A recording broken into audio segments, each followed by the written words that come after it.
Dipersembahkan oleh Kembali lagi di spesial dialog Metro TV Jateng dan DIY dan juga masih bersama dengan Bupati Banjarnegara ada Pak Budi Sarwono dan juga Kepala Dinas Komunikasi dan Informatika Kabupaten Banjarnegara ada Pak Prastyo. Tadi kita sudah membahas cukup banyak mengenai Dawet Ayu ini terutama dari prestasi dan juga sedikit sejarahnya. Tapi saya ingin tahu lebih banyak lagi, mungkin Pak Budi atau Mas Prastyo bisa menjelaskan sejarah pertama kali Dawet Ayu ini ada di Banjarnegara seperti apa? Apakah ini memang minuman yang dibuat oleh masyarakat kita, artinya pribumi, atau ada campuran budaya lain? Ya, Siap. Mas Pras, jelaskan. Mas Oke, Pras. ke Pak Mas Jadi Pras. gini, kalau secara historis itu memang khas ya. Dari hasil olahan kreativitas penduduk asli pribumi kita di Banjarnegara. Nah, kenapa kok dikasih nama Dawet Ayu?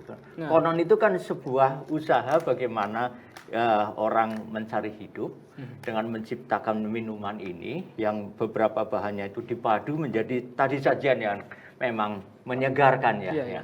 Ini kenapa kok Ayu? Ini sejarahnya memang seorang bapak yang membuat dawet dan anaknya yang menyajikan. Nah, kenapa Ayu? Ya karena yang menyajikan kebetulan memang cantik, tetapi memang bersahaja dan disajikan dengan cara yang sangat sopan santun, sesuai dengan budaya masyarakat Banjarnegara.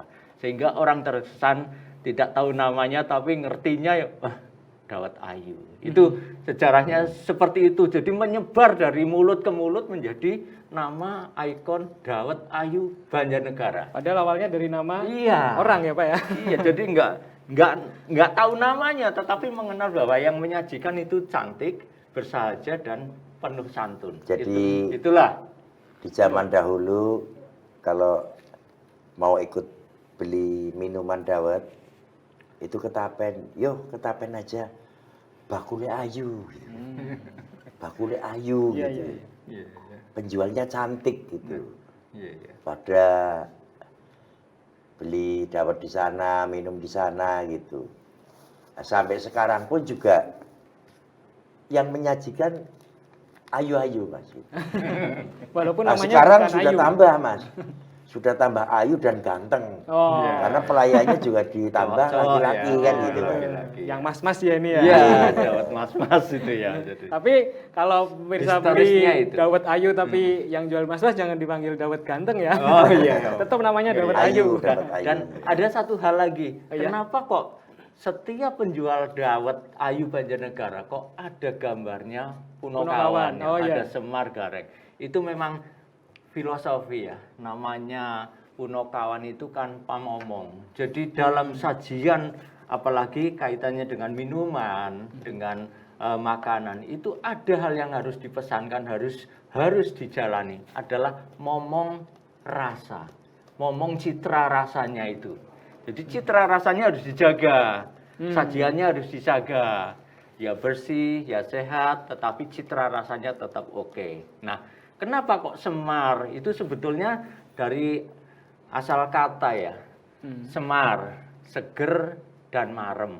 Kenapa Oh. kok menjadi seger dan marem? Karena ya menyegarkan, tetapi sekaligus bikin Puas. kenyang, Bikin puas, kenyang. Puas ya, itu. Pak, ya. Nah, ada gareng. Nah, ini juga sebuah singkatan juga. Asal katanya ada gawe, ilang, reheng. Itu kan membuat hilang rasa haus. Oke. Nah, itulah menjadi filosofi di mana-mana. Di mana Dawet Ayu Banjarnegara harus seger, harus memenuhi kepuasan dan harus bisa memenuhi standar citra rasa bersih, sehat, santun.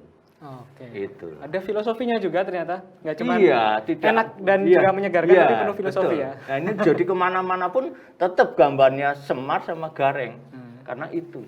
Tapi Itu tadi- pesan.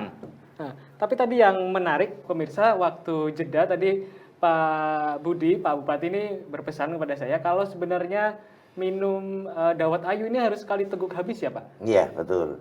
Kenapa Pak? Rasanya ya tadi itu seger dan kita bisa puas gitu. Dalam sekali teguk itu Iya. berarti langsung sekali Iya, itu ya Pak iya. ya.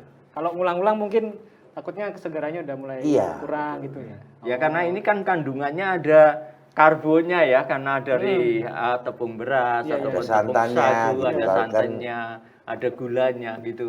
Oke. Itu seperti itu kiranya. Oke, baik. Tadi Mas Pras tadi sempat bilang bahwa yang sebetulnya harus dijaga itu adalah momong cita rasa ya Mas ya. Iya, Kalau betul. dari pemerintah sendiri, mungkin Pak Budi atau Mas Pras bisa menyampaikan bagaimana sih menjaga orisinalitas dari si dawet ayu ini? Apakah ada pelatihan khususnya atau mungkin malah masyarakatnya memang dikhususkan di Desa Tapen itu saja, tidak membuka di tempat-tempat lain sebagai sentra, Pak? Ya, kita memberikan pengarahan dari Indakop, ya. kita selalu memberikan pelatihan agar dapat ini betul-betul bisa terjaga kualitasnya, rasanya gitu. Kita selalu mengedukasi gitu. Karena bahannya ini kan juga tidak asal bahan, Mas. Bahan yang dibuat ini tepungnya berbeda, Mas. Pilihan.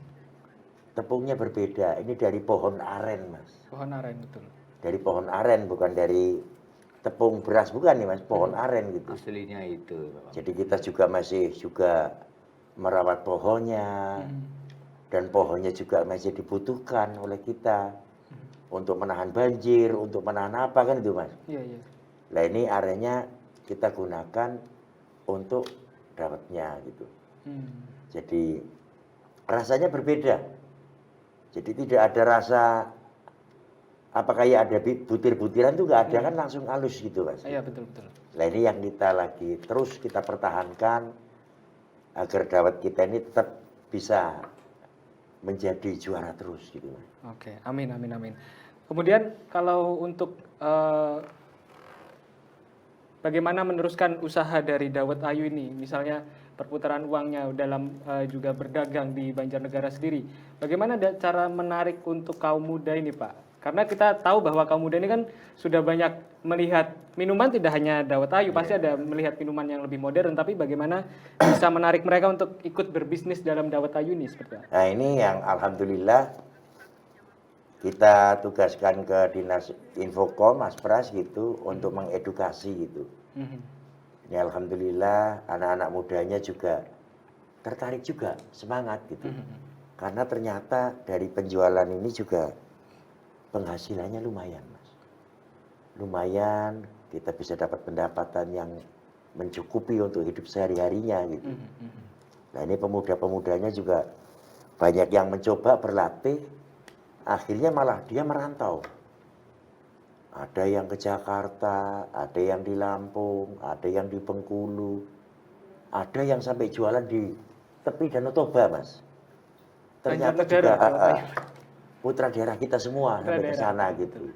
Dan pada waktu kemarin kita menerima dawet piala dari API, mereka pulang nggak ya? Saudara-saudara kita pulang semua Pak. Oh. Nah, dia bangga hanya kepingin berfoto dengan pialanya gitu. Dia pasang mungkin di sana gitu. Ya. Ini loh dari kampung halaman kami gitu. Ini loh barang jualan yang bisa membanggakan Iya, gitu ya Pak ya. gitu. Oke, baik. Nanti saya mau tanya Mas Prastio tadi sudah di info sedikit. Mas Prastio ini ternyata juga mengedukasi kaum muda. Saya ingin tahu bagaimana caranya Mas. Oke. Pemirsa jangan kemana-mana, spesial dialog Metro TV Jateng dan DIY akan segera kembali.